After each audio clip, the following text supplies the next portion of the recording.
آج ہم ایک ایسی کہانی کے بارے میں بات کرنے جا رہے ہیں جسے قرآن میں احسن القصص یعنی سب سے بہترین قصہ کہا گیا ہے۔ یہ ایک ایسی داستان ہے جس میں صبر ہے، دھوکہ ہے اور آخر میں اللہ کا ایک عظیم منصوبہ ہے۔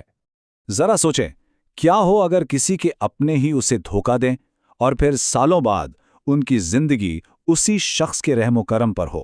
یہی تو ہے حضرت یوسف علیہ السلام کی کہانی، ایک ایسا سفر جو ہمیں بتاتا ہے کہ حسد دلوں میں کیسے دراڑیں ڈال دیتا ہے، لیکن صبر اور ایمان گہرے سے گہرے زخم بھی بھر سکتے ہیں۔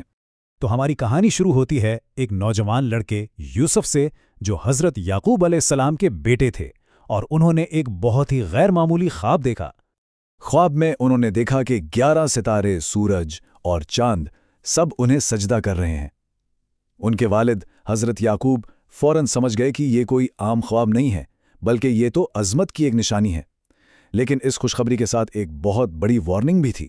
انہوں نے یوسف کو خبردار کیا کہ اپنا خواب بھائیوں کو مت بتانا، کیونکہ حضرت یعقوب جانتے تھے کہ یوسف اور ان کے چھوٹے بھائی بنیامین سے ان کی محبت باقی بیٹوں کے دلوں میں حسد کی آگ بھڑکا رہی ہے۔ اور آخرکار حسد نے ان کے دلوں پر قبضہ کر ہی لیا۔ بھائیوں نے مل کر ایک بڑا ظالمانہ منصوبہ بنایا۔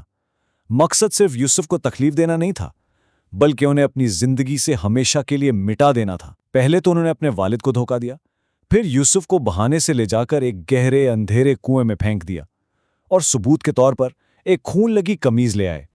کنویں کی گہرائی میں تنہا اور بے یار و مددگار، ایسا لگا جیسے سب کچھ ختم ہو گیا ہے۔ لیکن اللہ کا منصوبہ تو ابھی شروع ہوا تھا۔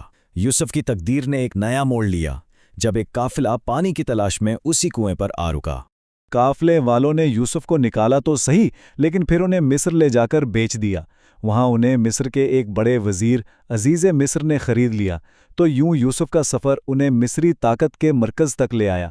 اس نئی جگہ پر یوسف کا کردار اور ان کی شخصیت تو خوب چمکی، لیکن اس کے ساتھ ہی ایک نئی اور بہت سخت آزمائش بھی ان کی منتظر تھی۔ ہوا یہ کہ عزیز کی بیوی زلیخا یوسف کے حسن اور ان کی پاکیزگی پر فریفتہ ہو گئے، اور اس نے انہیں گناہ کی دعوت دی۔ لیکن یوسف نے صاف انکار کر دیا اور کہا، میں اللہ کی پناہ مانگتا ہوں۔ وہ اس صورتحال سے بچنے کے لیے بھاگے تو زلیخا نے انہیں پیچھے سے پکڑنے کی کوشش کی، جس سے ان کی قمیض پھٹ گئی، اور ٹھیک اسی وقت اس کا شوہر یعنی عزیز مصر وہاں آ گیا۔ اب صورتحال بہت پیچیدہ تھی، لیکن وہیں موجود ایک شخص نے بڑی سمجھداری کی بات کی۔ اس نے کہا کہ اگر قمیض سامنے سے پھٹی ہے تو زلیخا سچی ہے، لیکن اگر پیچھے سے پھٹی ہے تو یوسف بے گناہ ہے۔ ثبوت بالکل واضح تھا۔ اور یہاں ایک بہت گہرا سبق ہے۔ یوسف کی بے گناہی تو ثابت ہو گئی، لیکن خاندان کی عزت بچانے کے لیے انہیں پھر بھی جیل بھیج دیا گیا۔ یعنی کبھی کبھی صحیح راستے پر چلنے سے بھی مشکلیں بڑھ جاتی ہیں، اور شاید ایمان کی اصل آزمائش یہی ہوتی ہے۔ تو اب قید خانے کی تاریکی میں یوسف کی آزمائش ایک نئے مرحلے میں داخل ہو گئی۔ لیکن یہی وہ جگہ تھی جہاں اللہ کی طرف سے عطا کی گئی ان کی خاص صلاحیت یعنی خوابوں کی تعبیر کا ہنر سب کے سامنے آنے والا تھا۔ جیل میں یوسف کی ملاقات 2 اور قیدیوں سے ہوئی، بادشاہ کا ساقی اور اس کا نان بھائی۔ انہوں نے اپنے خواب یوسف کو بتائے، اور یوسف نے ان کی بالکل ٹھیک تعبیر بتائی۔ کئی سال گزر گئے، ساقی تو رہا ہو گیا، لیکن یوسف کا ذکر کرنا بھول گیا۔ مگر تقدیر اپنا کام کر رہی تھی۔ ایک دن مصر کے بادشاہ نے ایک بڑا عجیب و غریب خواب دیکھا، جس کی تعبیر کوئی نہیں بتا پا رہا تھا۔ تبھی ساقی کو اچانک جیل کا وہ قیدی یاد آیا۔ یوسف کو بادشاہ کے سامنے پیش کیا گیا۔ انہوں نے خواب کی تعبیر بتاتے ہوئے کہا کہ پہلے 7 سال مصر میں خوب خوشحالی اور فراوانی ہوگی، لیکن اس کے بعد 7 سال کا ایک ایسا شدید قحط آئے گا جو سارے ذخیرے ختم کر دے گا۔ بادشاہ ان کی ذہانت سے بہت متاثر ہوا، کیونکہ یوسف نے صرف مسئلہ نہیں بتایا بلکہ اس کا حل بھی پیش کر دیا کہ خوشحالی کے سالوں میں اناج ذخیرہ کر لیا جائے۔ بادشاہ نے انہیں فوراً رہا کیا اور ان کی درخواست پر انہیں مصر کے خزانوں کا وزیر بنا دیا۔